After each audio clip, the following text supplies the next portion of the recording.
Hello दोस्तों, मैं हूं ओम प्रकाश न्यूटन। आप देख रहे हैं डेली करेंट अफेयर एमसीक्यू। ये all exam point of view से इम्पोर्टेंट एमसीक्यू है जो डेली करेंट अफेयर पर आधारित है। तो हम लोग पहला क्वेश्चन देखेंगे। सरकार द्वारा अधिसूचित ऑनलाइन गेमिंग नियम 2026 का मुख्य उद्देश्य गेमिंग उद्योग में नवाचार को बढ़ावा देने के साथ साथ और क्या सुनिश्चित करना है? ऑप्शन ए, केवल गेमिंग कंपनियों का राजस्व बढ़ाना। ऑप्शन बी, उपयोगकर्ता की सुरक्षा और जोखिमों से बचाव। ऑप्शन सी, अंतर्राष्ट्रीय खेलों पर पूर्ण प्रतिबंध। ऑप्शन डी, इंटरनेट की गति को नियंत्रित करना। तो इसका राइट आंसर है उपयोगकर्ता की सुरक्षा और जोखिम से बचाव, ऑप्शन बी। ऑप्शन बी, उपयोगकर्ता की सुरक्षा और जोखिमों से बचाव। इन नियमों का प्राथमिक लक्ष्य गेमिंग क्षेत्र में विकास और नवाचार को प्रोत्साहित करते हुए उपयोगकर्ताओं को ऑनलाइन मनी गेमिंग से जुड़े वित्तीय और सामाजिक जोखिमों से बचाना और उनकी सुरक्षा सुनिश्चित करना है। अगला क्वेश्चन देखेंगे, क्वेश्चन नंबर 2। ऑनलाइन गेमिंग नियम 2026 के अंतर्गत यदि कोई संस्था या व्यक्ति निर्धारित नियमों का उल्लंघन करता है तो इनमें से कौन सा दंड का प्रकार विशेष रूप से अधिसूचित किया गया है? ऑप्शन ए, केवल भविष्य में गेम खेलने पर प्रतिबंध। ऑप्शन बी, सार्वजनिक सेवा का आदेश। ऑप्शन सी, कारावास और जुर्माना दोनों सहित कठोर दंड। ऑप्शन डी, केवल संबंधित वेबसाइट को अस्थायी रूप से बंद करना। तो इसका राइट आंसर है ऑप्शन सी, कारावास और जुर्माना दोनों सहित कठोर दंड। सरकार द्वारा अधिसूचित नए नियमों में स्पष्ट किया गया है कि नियमों का उल्लंघन करने पर कारावास और आर्थिक दंड दोनों का प्रावधान है ताकि एक जवाबदेह और सुरक्षित डिजिटल गेमिंग व्यवस्था सुनिश्चित की जा सके। अगला क्वेश्चन है क्वेश्चन नंबर 3। ऑनलाइन गेमिंग नियम 2026 के अनुसार ऑनलाइन खेलों का वर्गीकरण करने और उपयोगकर्ता को शिकायत का समाधान करने के लिए किस संस्था को एकीकृत नियामक के रूप में स्थापित किया गया है? राष्ट्रीय डिजिटल गेमिंग बोर्ड, भारतीय ऑनलाइन गेमिंग प्राधिकरण, इलेक्ट्रॉनिक्स और सूचना प्रौद्योगिकी परिषद। डी ऑप्शन है केंद्रीय गेमिंग सतर्कता आयोग। तो इसका राइट आंसर है ऑप्शन बी, भारतीय ऑनलाइन गेमिंग प्राधिकरण। इन नियमों के तहत इलेक्ट्रॉनिक्स और सूचना प्रौद्योगिकी मंत्रालय के अधीन भारतीय ऑनलाइन गेमिंग प्राधिकरण की स्थापना की गई है जो निगरानी, वर्गीकरण और समन्वय का मुख्य कार्य करेगा। Question number 4।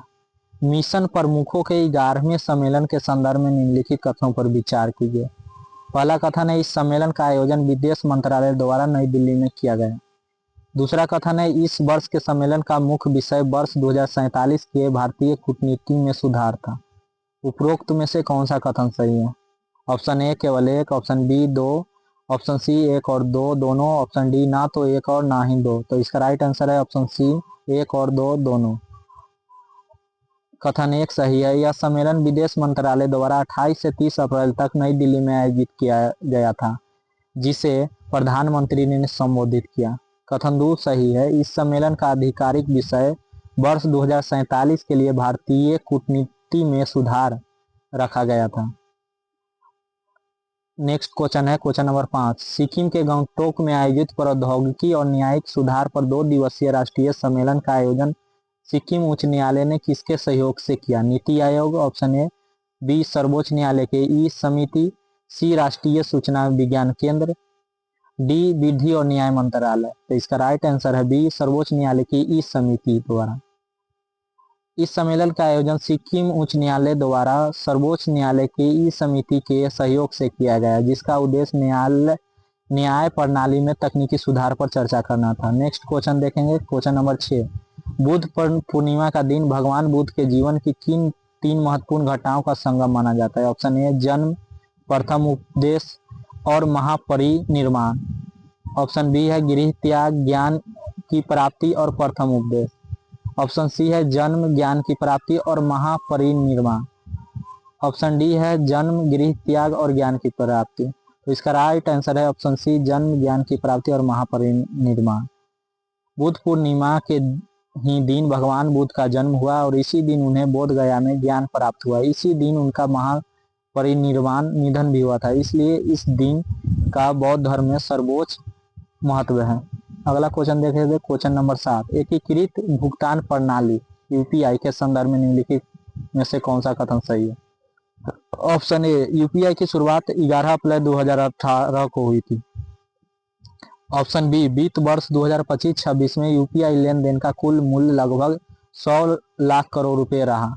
ऑप्शन सी, मार्च 2026 में यूपीआई ने 2264 करोड़ रुपए के लेन देन के साथ अब तक का उच्चतम स्तर हासिल किया। ऑप्शन डी, विश्व बैंक ने यूपीआई को दुनिया की सबसे बड़ी तत्काल भुगतान प्रणाली के रूप में मान्यता दी। तो इसका राइट आंसर है ऑप्शन सी, मार्च 2026 में यूपीआई ने 2264 करोड़ रुपए के लेन देन के साथ अब तक का उच्चतम स्तर हासिल किया है। यूपीआई ने मार्च 2026 में 2264 करोड़ रुपए के लेन देन का रिकॉर्ड बनाया।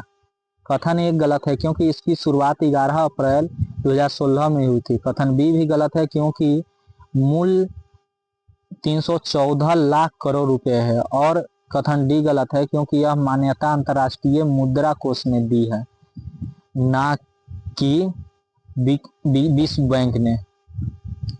अगला क्वेश्चन देखेंगे, क्वेश्चन नंबर 8, कैलाश मानसरोवर यात्रा के संदर्भ में सिक्किम के माध्यम से यात्रा करने वाले जत्थे किस दर्रे को पार करके अपनी यात्रा पूरी करेंगे? लिपुलेख दर्रा, रोहतांग दर्रा, नाथुला दर्रा, जोजिला दर्रा। तो इसका राइट आंसर है ऑप्शन सी, नाथुला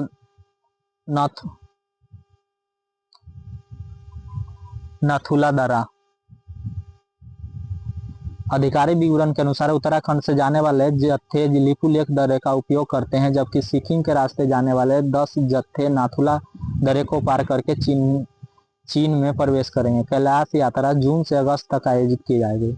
नेक्स्ट क्वेश्चन है क्वेश्चन नंबर 9, उद्योग और आंतरिक व्यापार संवर्धन विभाग डीपीआईआईटी ने भारत के स्टार्टअप पारिस्थितिकी तंत्र को मजबूत करने और नवाचार को बढ़ावा देने के लिए हाल ही में किसके साथ एक समझौता ज्ञापन पर हस्ताक्षर किया है?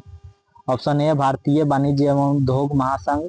Option B, chamber India. Option C, भारतीय उद्योग परिसंघ। Option C, ASSOCHAM. तो इसका राइट आंसर है ऑप्शन बी, चैम्बर इंडिया। वाणिज्य और उद्योग मंत्रालय के अनुसार इस साझेदारी का मुख्य उद्देश्य स्टार्टअप निवेशकों और वैश्विक हितधारकों के बीच सहयोग को बढ़ाना और स्वास्थ्य, कृषि एवं उभरती प्रौद्योगिकियों जैसे क्षेत्रों में उद्यमिता को समर्थन देना है।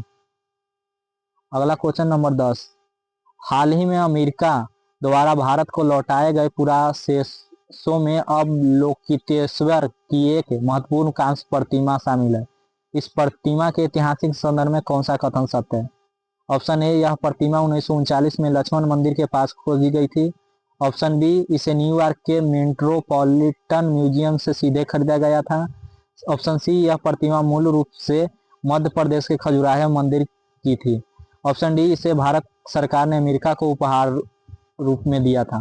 तो इसका राइट आंसर है ऑप्शन ए, यह प्रतिमा 1939 में लक्ष्मण मंदिर के पास खोजी गई थी।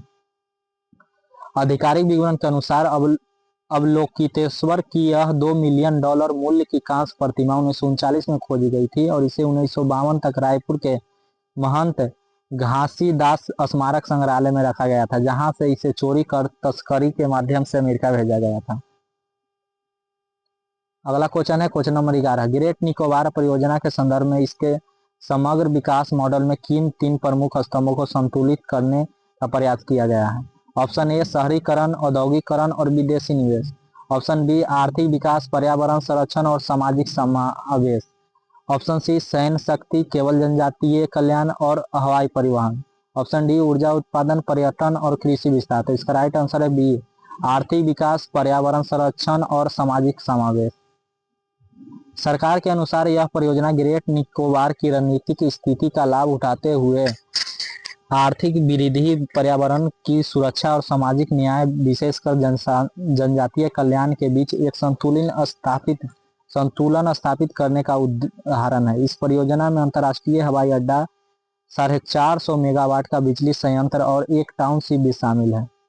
नेक्स्ट क्वेश्चन है, संथाली भाषा की ओल्ड चिकी लिपि के जनक के रूप में किन्हें जाना जाता है, जिनकी जयंती पर हाल ही में राष्ट्रपति द्रौपदी मुर्मू ने श्रद्धांजलि अर्पित की? पंडित रघुनाथ मुर्मू, सिद्धू कान्हू मुर्मू, तिलका मांझी, बिरसा मुंडा। तो इसका राइट आंसर है ऑप्शन ए पंडित रघुनाथ मुर्मू। पंडित रघुनाथ मुर्मू पंडित रघुनाथ मुर्मू ने संथाली भाषा के लिए ओल चिकी लिपि का आविष्कार किया। उनकी इस दूरदर्शिता ने संथाल समुदाय की शिक्षा, साहित्य और सांस्कृतिक पहचान को सशक्त बनाने में महत्वपूर्ण भूमिका निभाई। पंडित रघुनाथ मुर्मू का जन्म 1 मई 1905 में ओडिशा के मयूरभंज जिले के डांडबोसे गांव में हुआ था। 1925 में ओल चिकी लिपि का विकास किया गया, जिसे संथाली को एक वैज्ञानिक और ध्वनि विज्ञान लिखने की प्रणाली प्रदान की गई। क्वेश्चन नंबर 13, नागरिकता संशोधन अधिनियम 2026 के नए प्रावधानों के अनुसार नाबालिगों के लिए पासपोर्ट के संबंध में कौन सा नियम अनिवार्य किया गया? नाबालिग, ऑप्शन ए नाबालिग बच्चे 2 देशों के पासपोर्ट रख सकते हैं। ऑप्शन बी कोई भी नाबालिग बच्चा भारतीय पासपोर्ट के साथ साथ किसी अन्य देश का पासपोर्ट नहीं रख सकता। ऑप्शन सी नाबालिग को केवल डिजिटल पासपोर्ट जारी किए जाएंगे। ऑप्शन डी नाबालिग के लिए पासपोर्ट बनवाना अब अनिवार्य नहीं है। तो इसका राइट आंसर है ऑप्शन बी कोई भी नाबालिग बच्चा भारतीय पासपोर्ट के साथ साथ किसी अन्य देश का पासपोर्ट नहीं रख सकता। गृह मंत्रालय द्वारा अधिसूचित नए नियमों के अनुसार प्रक्रियाओं को स्पष्ट और पारदर्शी बनाने के लिए यह प्रावधान किया गया है कि कोई भी नाबालिग बच्चा भारतीय पासपोर्ट के साथ किसी अन्य देश का पासपोर्ट नहीं रख सकता। इसके अलावा अब OCI पंजीकरण की प्रक्रिया को पूरी तरह से डिजिटल कर दिया गया है। क्वेश्चन नंबर 14, हाल ही में समाचारों में रहा प्रवर्तन निदेशालय ईडी जिसने अपना 17वां स्थापना दिवस मनाया कि ईडी की स्थापना किस वर्ष हुई थी? ऑप्शन ए 1 मई 1951, ऑप्शन बी 1 मई 1956, ऑप्शन सी 1 मई 1960, ऑप्शन डी 1 मई 1966। तो इसका राइट आंसर है ऑप्शन बी 1 मई 1956। प्रवर्तन निदेशालय ईडी की स्थापना 1 मई 1956 को हुई थी। वर्ष 2026 में इसके 17वें स्थापना दिवस समारोह का आयोजन नई दिल्ली में किया गया, जिसे वित्त राज्य मंत्री पंकज चौधरी ने संबोधित किया। शुरुआत में इसे प्रवर्तन इकाइयों के रूप में जाना जाता था, जिसका नाम बाद में बदलकर प्रवर्तन निदेशालय कर दिया गया। क्वेश्चन नंबर 15, झारखंड के 7 वर्षीय बालक ईशांक सिंह ने हाल ही में पाक जल डमरू मध्य को पार कर एक विश्व रिकॉर्ड बनाया। उन्होंने यह दूरी कहां से कहां तक तैराकी करके पूरी की? ऑप्शन ए रामेश्वरम से जाफना श्रीलंका, ऑप्शन बी तलाई मन्नार श्रीलंका से धनुषकोटी भारत, ऑप्शन सी कोलंबो से कन्याकुमारी, ऑप्शन डी मन्नार की खाड़ी से कोची तट। तो इसका राइट आंसर है ऑप्शन बी तलाई मन्नार श्रीलंका से धनुषकोटी भारत। रांची के 8 वर्षीय कक्षा 3 छात्र ईशांक सिंह ने श्रीलंका के तलाई मन्नार से तमिलनाडु के धनुषकोटी तक की 29 किलोमीटर की दूरी 9 घंटे 50 मिनट में पूरी की। वह इस जल डमरू मध्य को पार करने वाले अपने आयु वर्ग के सबसे कम उम्र के तैराक बन गए हैं। क्वेश्चन नंबर 16, अंतर्राष्ट्रीय योग दिवस 2026 के 50 दिन शेष रहने के अवसर पर आयुष मंत्रालय द्वारा योग महोत्सव 2026 का आयोजन कहाँ किया गया? सीधा सा क्वेश्चन है, योग महोत्सव 2026 का आयोजन कहाँ किया जा रहा है? नई option A New Delhi, option B Uttarakhand, option C Telangana, option D Karnataka. तो इसका राइट आंसर है ऑप्शन सी तेलंगाना। मोरारजी देसाई राष्ट्रीय योग संस्थान द्वारा 12वें अंतर्राष्ट्रीय योग दिवस के 50 दिन शेष रहने पर तेलंगाना में इस महोत्सव का आयोजन किया जा रहा है। इस कार्यक्रम में भुजंग आसन का विशेष प्रदर्शन होगा। इसमें कई देशों के महावाणिज्य दूत एवं प्रतिनिधि भी भाग लेंगे। क्वेश्चन नंबर 17, हाल ही में आर्मेनिया के chief of general staff lieutenant general Edward आर्सेयान ने नई दिल्ली में भारतीय सेना प्रमुख के साथ रक्षा सहयोग पर चर्चा की। वर्तमान में भारतीय सेना के प्रमुख कौन हैं? Option A general Manoj Pande, option B general Upendra Dwivedi, option C general Anil Chauhan, option D general Dalbir Singh Suhaga. इसका राइट आंसर है option B general Upendra Dwivedi. Armenia के सैन्य प्रमुख लेफ्टिनेंट जनरल एडवर्ड आर्सेयान ने भारतीय सेना प्रमुख जनरल उपेंद्र द्विवेदी से मुलाकात की। इस बैठक का मुख्य उद्देश्य भारत और आर्मेनिया के बीच सैन्य भागीदारी को बढ़ाना और मौजूदा भू रणनीतिक स्थिति पर चर्चा करना था। क्वेश्चन नंबर 18, भारतीय रिजर्व बैंक द्वारा जारी नवीनतम आंकड़ों के अनुसार 19 मई 2023 को नोटों की वापसी की घोषणा के बाद से 30 अप्रैल 2026 तक 2000 रुपये मूल वर्ग के कितने प्रतिशत नोट वापस आ चुके हैं? Option A 95.50%, option B 97.12%, option C 98.47%, option D 99.10%। तो इसका राइट आंसर है ऑप्शन सी 98.47%। आरबीआई की रिपोर्ट के अनुसार 2000 रुपये के नोटों को वापस लेने की घोषणा के 3 साल बाद लगभग 98.47% नोट बैंकिंग प्रणाली में वापस आ गए। प्रचलन में मौजूद 3.56 लाख करोड़ रुपए के मूल्य में से अब केवल 5451 करोड़ रुपए के नोट ही बाहर बचे हैं। यह भी महत्वपूर्ण है कि ये नोट अभी भी वैध मुद्रा बने हुए हैं।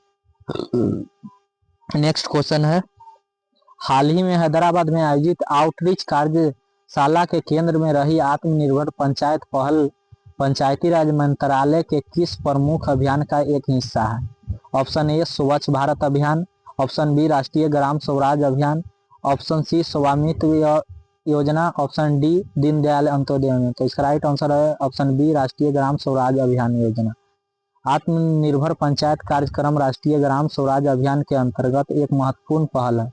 इसका उद्देश्य पंचायतों को तकनीकी और प्रशासनिक रूप से सशक्त बनाकर उन्हें अपने विकास के लिए आत्मनिर्भर बनाना। इस कार्यशैली में डिजिटल डैशबोर्ड और आत्मनिर्भर पंचायत पोर्टल के प्रदर्शन के माध्यम से इसकी कार्य प्रणाली को समझाया गया है। अगला क्वेश्चन है, हाल ही में चर्चा में रही कुंडलकुलम परमाणु ऊर्जा परियोजना के संदर्भ में निम्नलिखित कथन पर विचार कीजिए। कथन 1 है, परमाणु ऊर्जा नियामक बोर्ड ने इसकी इकाई 5 और 6 में रिएक्टर प्रेशर वेसल जैसे प्रमुख उपकरण लगाने की अनुमति दी। कथन 2 है, यह परियोजना तमिलनाडु के तिरुनेलवेली जिले में स्थित है। और कथन 3 है, इस संयंत्र को रूस के तकनीकी सहयोग से स्थापित किया जा रहा है। उपरोक्त में से कौन से कथन सत्य हैं? ऑप्शन ए केवल 1 और 2, ऑप्शन बी केवल 2 और 3, ऑप्शन सी 1 और 3, ऑप्शन डी 1, 2 और 3। तो इसका राइट आंसर है ऑप्शन डी 1, 2 और 3। कुंडलकुलम परियोजना रूस के सहयोग से तमिलनाडु में विकसित की जा रही है। एईआरबी ने सुरक्षा समीक्षा के बाद इकाई 5 और 6 के लिए महत्वपूर्ण उपकरण जैसे स्टीम जनरेटर और कूलेंट पंप की स्थापना की अनुमति दे दी है। यहाँ VVER डिजाइन के दबाव युक्त जल रिएक्टरों का उपयोग किया जा रहा है। अगला क्वेश्चन है, मई 2026 में न्यूयॉर्क में आयोजित होने वाले दूसरे अंतर्राष्ट्रीय प्रवासन समीक्षा मंच की बैठक में भारतीय प्रतिनिधि मंडल का नेतृत्व कौन करेगा? ऑप्शन ए विदेश मंत्री एस जयशंकर, ऑप्शन बी विदेश राज्य मंत्री कीर्ति वर्धन सिंह, ऑप्शन सी प्रधानमंत्री नरेंद्र मोदी, ऑप्शन डी संयुक्त राष्ट्र में भारत के अस्थायी प्रतिनिधि। तो इसका राइट आंसर है ऑप्शन बी विदेश राज्य मंत्री कीर्ति वर्धन सिंह। विदेश राज्य मंत्री कीर्ति वर्धन सिंह 4 से 8 मई तक न्यूयॉर्क में आयोजित होने वाली इस महत्वपूर्ण बैठक में भारत का नेतृत्व करेंगे। इस दौरान भारत अपने ई प्रवासन अनुभव पर एक विशेष कार्यक्रम भी आयोजित करेगा। ज्ञात हो कि इस मंच की पहली बैठक वर्ष 2022 में हुई थी। अगला क्वेश्चन है, भारतीय नौसेना प्रमुख एडमिरल दिनेश कुमार त्रिपाठी हाल ही में म्यांमार यात्रा का मुख्य उद्देश्य क्या है? हाल ही के म्यांमार यात्रा का मुख्य उद्देश्य क्या है? ऑप्शन ए म्यांमार में नए सैन्य आधार की स्थापना करना, ऑप्शन बी द्विपक्षीय रक्षा सहयोग को मजबूत करना और हिंद महासागर क्षेत्र में समुद्री साझेदारी को गहरा करना, ऑप्शन सी म्यांमार के साथ एक नए व्यापार समझौते पर हस्ताक्षर करना, ऑप्शन डी म्यांमार में चल रहे आंतरिक संघर्ष में सीधे तौर पर मध्यस्थता करना। तो इसका राइट आंसर है ऑप्शन बी द्विपक्षीय रक्षा सहयोग को मजबूत करना और हिंद महासागर क्षेत्र में समुद्री साझेदारी को गहरा करना। अगला क्वेश्चन है, हाल ही में भारत सरकार द्वारा परिरक्षित सेल ब्रॉडकास्टर अलर्ट सिस्टम के संदर्भ में निम्नलिखित कथनों पर विचार कीजिए। कथन 1 है, इसे दूर संचार विभाग ने राष्ट्रीय आपदा प्रबंधन प्राधिकरण के सहयोग से विकसित किया। कथन 2 है, इसका उद्देश्य आपदा या आपात स्थिति के दौरान नागरिकों को स्थानीय भाषा और स्थान के आधार पर तत्काल अलर्ट भेजना। कथन 3 है, इस प्रणाली के तहत भेजे जाने वाले संदेशों पर नागरिक को अनिवार्य रूप से प्रतिक्रिया देनी है। उपरोक्त में से कौन सा कथन संयुक्त है? ऑप्शन ए केवल 1 और 3, ऑप्शन बी केवल 2 और 3, ऑप्शन सी केवल 1 और 2, ऑप्शन डी 1, 2 और 3 सभी। तो इसका राइट आंसर है सी केवल 1 और 2। सेल ब्रॉडकास्टर अलर्ट सिस्टम को दूर संचार विभाग और एनडीएमए ने मिलकर तैयार किया है ताकि आपात स्थिति में त्वरित सूचना दी जा सके। परीक्षण के दौरान स्पष्ट किया गया है कि यह केवल एक टेक्स्ट मैसेज है और जनता को इस पर कोई प्रतिक्रिया देने की आवश्यकता नहीं है। भविष्य में इसके माध्यम से स्थानीय स्तर पर सटीक और समयबद्ध चेतावनी दी जा सकेगी। अगला क्वेश्चन है, हाल ही में भारत के लोक सेवा प्रसार भारती के अध्यक्ष के रूप में किन्हें नियुक्त किया गया है? Option A Ashwini Vaishnaw, option B Prasoon Joshi, option C Shashi Shekhar Vempati, option D अनर्ब गोस्वामी। तो इसका राइट आंसर है ऑप्शन बी प्रसून जोशी।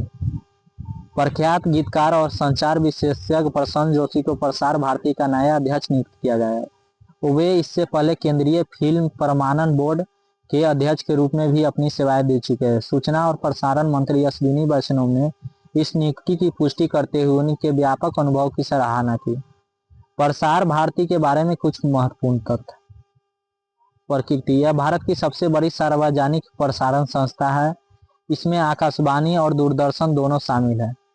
इसकी स्थापना 23 नवंबर 1997 को प्रसार भारती अधिनियम के तहत एक स्वायत्त निकाय के रूप में की गई थी। इसका मुख्यालय नई दिल्ली में स्थित है। लास्ट क्वेश्चन है आज का, हाल ही में किस संस्थान ने भारत की पहली पोर्टेबल एमआरआई मशीन विकसित की? ये बहुत ही इंपॉर्टेंट क्वेश्चन है किसी भी एग्जाम के लिए।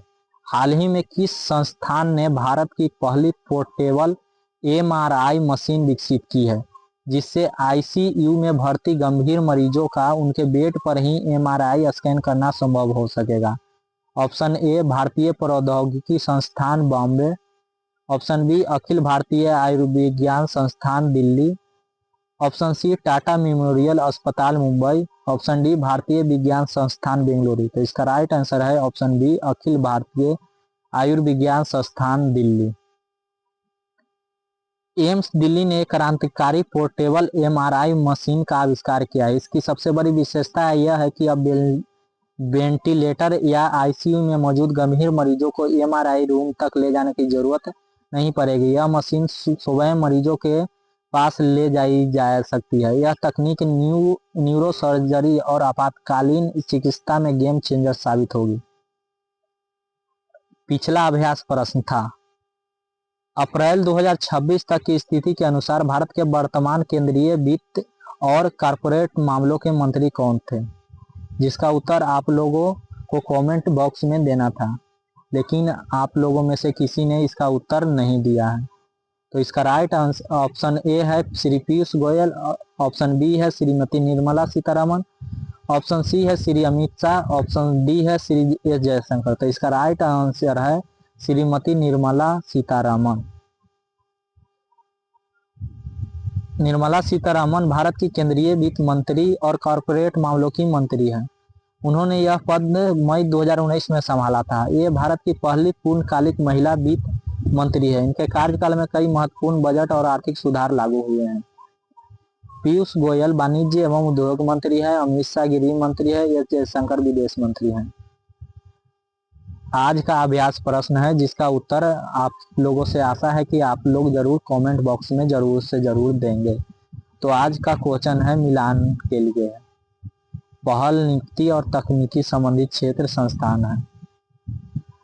पहला है कथन सेल ब्रॉडकास्टर अलर्ट सिस्टम, आपदा प्रबंधन और त्वरित सूचना से जुड़ा हुआ है। दूसरा है प्रसून जोशी प्रसार भारती के नए अध्यक्ष बनाए गए हैं। तीसरा है EOCI डिजिटल नागरिकता पंजीकरण है। चौथा है पोर्टेबल एमआरआई एम्स दिल्ली द्वारा विकसित किया है। तो उपरोक्त में से कितने युग में सही सम्मिलित है? इसका उत्तर आप लोग कमेंट बॉक्स में जरूर से जरूर दें। ऑप्शन ए केवल एक युग, ऑप्शन बी केवल 2 युग, ऑप्शन सी केवल 3 युग, ऑप्शन डी सभी 4 युग। तो आप लोगों से आशा और विश्वास रहेगा कि आप लोग इसका उत्तर कमेंट बॉक्स में जरूर से जरूर देंगे। तो इस सेशन से जुड़ने के लिए आप लोगों को धन्यवाद, बहुत बहुत धन्यवाद। अगर आपको यह वीडियो अच्छा लगता है तो आप चैनल को सब्सक्राइब करें और लाइक करें और अपने दोस्तों के साथ जरूर से जरूर शेयर करें। धन्यवाद।